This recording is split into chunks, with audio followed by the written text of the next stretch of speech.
Oke, kita bertemu lagi. Sesuai janji saya, kita akan membahas tentang komponen custom HTML yang berhubungan dengan form lain menggunakan sebuah script, yaitu script jQuery ataupun JavaScript. Oke, buat teman-teman supaya lebih memahami tentang komponen HTML, lebih baik teman-teman juga mempelajari tentang dokumen yang sudah disediakan oleh Joget, yaitu berada di sini. Buka saja devjoget.org community, terus habis itu nanti bisa dicari di bagian ini ya, user reference, terus di form builder, form element. Nah, nanti masuk aja ke custom HTML. Nah, di situ bisa dibaca mengenai seperti apa itu custom HTML. Oke, seperti yang sudah saya terangkan kemarin bahwa custom HTML adalah sebuah komponen yang disediakan oleh Joget yang kita ingin membuatnya menjadi lebih lebih maju lagi, lebih kaya lagi bagaimana sifat dari sebuah custom HTML tersebut. Oke, sebentar. Nah, karena kita akan membahas sebuah custom HTML yang berhubungan dengan form lain gitu, maka kita memerlukan sebuah script tambahan. Nah, script tambahan tersebut juga perlu teman-teman pahami, yaitu nanti teman-teman bisa membacanya di bagian developer guide ya. Di dalam developer guide itu ada yang namanya JSON API. Nah, di sini nanti akan ditampilkan berbagai macam API atau interfacing ya terhadap form, terhadap user data list ya, dimana kita bisa mengesave sendiri dengan custom HTML kita sendiri, load, store, dan lain sebagainya. Nah, ini adalah list-list yang sudah disediakan oleh Joget.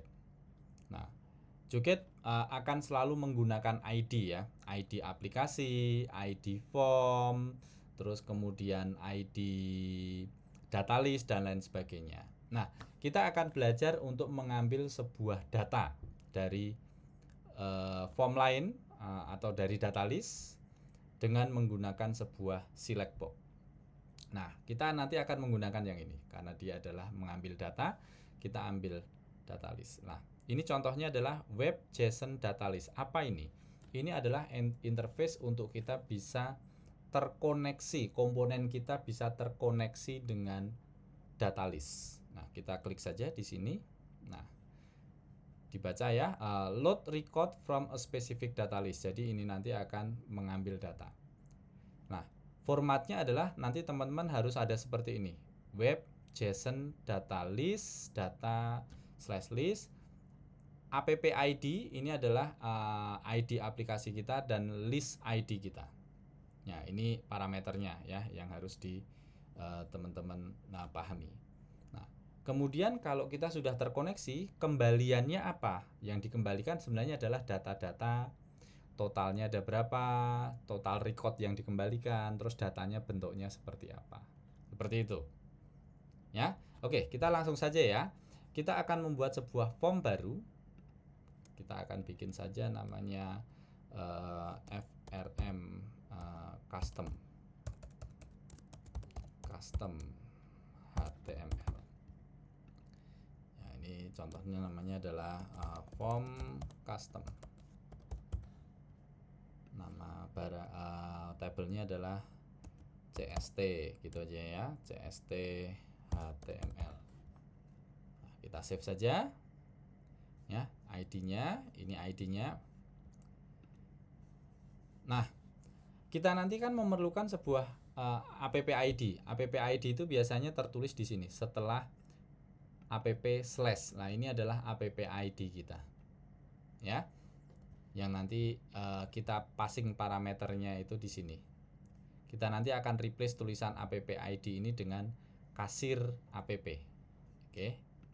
Nah, contoh kita nanti akan membuat sebuah ini select box yang sifatnya sebenarnya kita sudah punya, tapi kalau Ini saya hanya mau mencontohkan bagaimana ngeload data menggunakan custom. Contoh ya, kalau umpamanya sifatnya komponen yang by default itu kan seperti ini. Kita edit, kemudian kita nanti form binder ya. Kita nanti akan pilih formnya, form barang, terus yang mau disimpan adalah kodenya, yang mau ditampilkan oleh user kan nama barangnya, umpamanya seperti ini. Ya. Terus kalau umpamanya oke, nah nanti kan muncul gini. Kalau kita preview kan begini. Ya. Nah, lalu bagaimana seumpama kita mau mengambil sendiri ya form datanya dan juga komponennya ini kita bikin sendiri. Ya. Caranya adalah menggunakan custom HTML ini. Kita harus tarik custom HTML ini ke sini. Ya. Nah, seperti yang sudah saya jelaskan di video sebelumnya bahwa custom HTML ini kalau kita tidak lakukan editing apapun, tidak ada scriptnya apapun, ketika kita jalankan itu kita save, kita jalankan, dia tidak ada apa-apa di sini. Ya. Maka kita perlu melakukan editing atas custom HTML ini mau bentuk apa. Ya, komponen apa yang mau kita tampilkan. Nah, oke. Komponen ini sebenarnya select box ini itu adalah komponen HTML yang jika kita tulis di dalam custom HTML ya, itu namanya select. Nah, seperti ini. Ini adalah komponennya. Oke, saya ganti dulu CST select umpamanya, custom select. Nah, setiap komponen HTML itu mempunyai ID. Nah, ID di sini saya samakan CST select. Ya. Tapi tidak ada isinya. Isinya nanti kita akan load dari HTML, dari JavaScript. Kalau saya oke begini saja, maka munculnya cuman seperti ini. Sudah ada. Tetapi belum, kalau belum berisi. Kalau umpamanya saya preview, itu tidak ada isinya. Tidak bisa memunculkan seperti ini.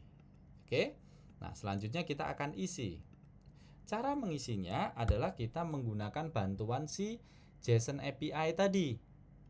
Ya. Kita akan kita akan tulis scriptnya. Ya, kita akan tulis scriptnya dan di sini kita menggunakan ini dokumen ya, document.ready. Ya, ini tulisan by default di HTML akan seperti ini. Mau nggak mau dihafalkan ya, seperti ini.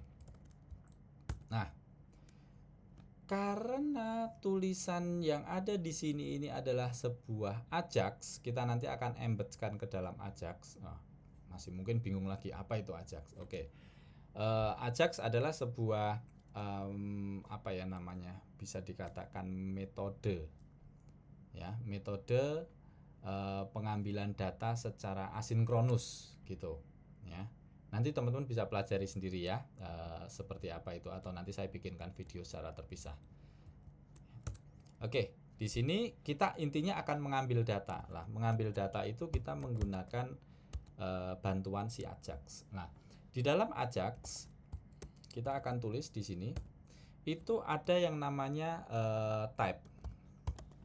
Ya, type-nya itu akan kita get. Terus setelah itu kita komanya.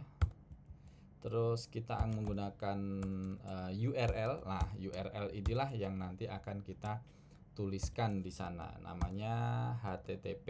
Ini persis seperti yang ada di sini, ya. Saya copy aja di sini sampai di sini. HTTP. Nah, saya kok kopasnya. Nah, paste di sini web. Nah, kemudian kita kopas saja ini. Nah, penulisan sampelnya sudah sebenarnya sudah dituliskan tadi di mana tadi. Oke, saya buka lagi Joget JSON API ya, karena saya sudah terbiasa baca dokumentasinya, buka-buka di Joget ya. Di sini nggak bisa diklik.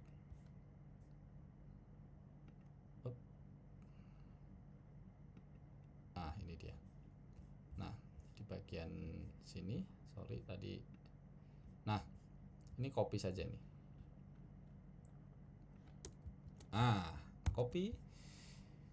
Kita taruh di sini. Tapi double webnya. Nah, kita akan terkoneksi dengan data yang ada di form lain, data list lain. Nah, ini kita akan replace API ini dengan ini. Ya, pokoknya setelah ada tulisan app itu adalah sebenarnya ID aplikasi kita. Terus list data ini apa? Nah, list data ini, sorry ya, saya buka open new tab ya, atau di sini tidak ada. Nah, saya pengen mengambil data-data barang di sini. Kalau saya klik, ini data-data barang. Nah, ID-nya tapi yang kita ambil, yaitu, ini ID-nya. Kita akan ambil ID-nya, kita copy, atau bisa juga dilihat ini. Setelah dibuka data list buildernya, ini adalah ID-nya. Oke ya, saya tutup kembali. Kemudian saya kembali lagi ke sini. Ini saya replace dengan ID tadi. Nah, URL ini ya, ini artinya bahwa kita nanti akan terkoneksi, sorry ini ada banyak banget. Terkoneksi dengan alamat ini. Kita akan mengambil di aplikasi kasir, di bagian list data namanya FRM barang. Nah, ketika diambil, ini semua list barang yang ada di sini. Ini akan diambil semua ini. Ada kode barang, nama barang, harga satuan, dan lain sebagainya. Ya, kita nanti akan ambil itu. Nah, kalau sudah diambil, kita mau ngapain gitu? Setelah diambil lah, kita mau melakukan apa? Itu berada di dalam perintah sukses. Jika sukses, maka saya akan melakukan, nah, ada sebuah fungsi dengan parameter res. Ini, maka saya akan melakukan ini. Saya akan kosongkan dulu umpamanya. Saya akan kosongkan dulu yang namanya ID ini. Saya bikin empty, ya. Saya bikin empty. Kemudian karena ini adalah res, ini adalah hasil dari kita memanggil data yang ada di list barang, dan sudah dijelaskan juga bentuk datanya seperti apa. Bentuk datanya adalah seperti ini. Ada total, ada data. Nah, isinya di data ini tergantung dari based on atau berdasarkan dari list di sini tadi. Ya, kode barang, nama barang. Bukan terus isinya adalah country, account name, dan lain sebagainya. Isinya adalah sesuai dengan list data barang tadi yang ada di sini. Ya. Nah, sekarang berarti kita harus ada kemungkinan banyak. Ya kan? Ada kemungkinan banyak. Berarti kita harus lakukan mengambil satu persatu. Kita harus lakukan perulangan. Nah, berarti kita akan perulangan itu, jika array kita each gitu ya. Nah, kita akan lakukan res titik data. Kenapa kok titik data? Ya sama, karena di sini adalah data inilah yang mau kita ambil. Jadi res itu adalah secara keseluruhan ini. Respon maksudnya, res itu dari kata respon. Responnya adalah keseluruhan ini, tapi kita mau fokus ambil di bagian data. Maka saya tulis di sini, mana tadi? Nah, respon atas data. Kemudian saya akan looping. Nah, data tersebut isinya adalah ini. Ada kode barang, nama barang, dan lain sebagainya. Nah, kalau di JSON ini disebutnya adalah ini key-nya, ini value-nya. Ini nama barangnya, ini datanya barangnya nanti apa. Ini kode barangnya, ini adalah value-nya barang. Begitu kurang lebihnya. Berarti kita akan tulis di sini ada key dan value. Jadi data itu berdasarkan yang ada di sini itu selalu ada pasangannya, key value, key value, key value, key value. Setelah titik 2 ini adalah pembatas antara key dan value. Oke ya. Kita kembali lagi di sini. Nah, setelah kita ada key dan value di sini, kemudian kita akan setelah dikosongkan terus kita ulangi, kita akan masukkan. Nah, memasukkannya adalah kita menggunakan, masih tetap menggunakan ID dari select ini. Kita akan tuliskan di sini append. Nah, seperti ini. Append. Kita akan tambahkan yang namanya option. Nah, kita akan petik ini ya. Ingat ya, saya tadi ada petik 2 kayak gini, tapi yang saya pilih adalah yang ini. Yang petiknya miringnya ke sana. Itu apa saya lupa namanya, tapi biasanya ada di dalam tanda chatting atau di bawahnya escape atau dekat-dekat escape ya, tergantung dari laptop kalian. Ya, petik 1 yang miring ke sana. Kita tuliskan option. Ya, jangan lupa tutupnya option. Nah, kita tutup juga dengan petik miring di sana. Nah, di sini ada value. Ya, kalau teman-teman menggunakan option binder select yang ini menggunakan punyanya Joget, itu kan ada option, ada value atau label, value dan label kan gitu ya. Nah, ini value-nya.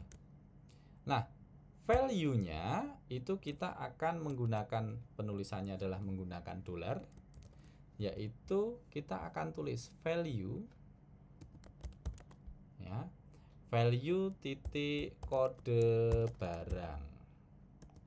Kita tutup. Nah, ini labelnya itu ditulis di luar, yaitu kode $, ya, value titik nama barang. Wah, kok bisa nulis seperti ini? Apa ini? Oke, saya nanti akan jelaskan. Ya, kurang lebih seperti ini. Coba saya akan save. Saya akan coba save di sini, kemudian preview. Ah, dia sudah masuk data kita. Oke, simpan dulu ya. Kita akan melihat dari mana ini sebenarnya kode barang. Ya, kita harus ingat lagi. List barang itu adalah sebuah data list yang ada di sini yang sebenarnya menampilkan data-data yang diisikan dari form barang. Oke, list barang ini adalah sebuah tabel atau list yang dipakai untuk menampilkan hasil dari isian form barang. Nah, berarti sekarang kita harus melihat ke form barang. Form barang itu ada apa saja sih? Gitu.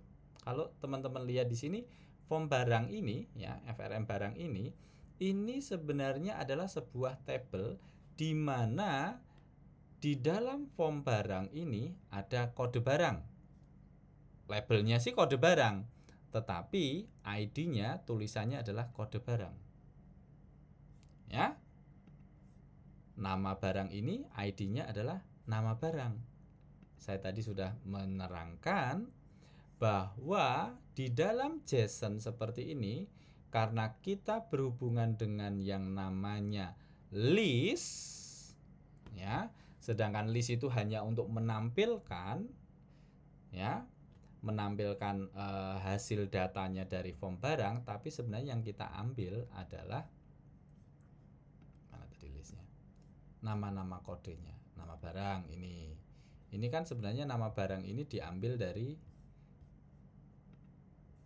di sini nggak kelihatan ya, nggak kelihatan di sini, diambil dari form nama barang. Penulisannya pun harus sesuai dengan yang berada di dalam nama barang yang ada di sini. Oke? Nah, dari sini kita bisa melihat bahwa komponen custom HTML itu bisa dipakai untuk load data, ya, mengambil data yang kemudian kita tampilkan dalam custom HTML, ya, dengan bantuan Ajax. Nah, tempatnya adalah kita memerlukan JSON API di sini. Teman-teman mau nggak mau harus membaca JSON API itu seperti apa. Saya scroll panjang banget, soalnya banyak banget di sini. Ya, bahkan teman-teman bisa melakukan bagaimana kalau mau nge-save sendiri. Ya, di dalam form itu mau nge-save sendiri bagaimana? Oh, menggunakan app ID-nya, nama formnya, primary key-nya yang mana, bisa melakukan edit, bisa melakukan delete dan lain sebagainya. Nah, ini adalah sebagai contoh penulisannya seperti ini. Oke? Oke, kurang lebih seperti itu mengenai custom HTML. Di video selanjutnya saya akan menerangkan bagaimana membuat sebuah report di dalam Joget menggunakan Jasper Report. Oke, sampai ketemu di video selanjutnya. Bye.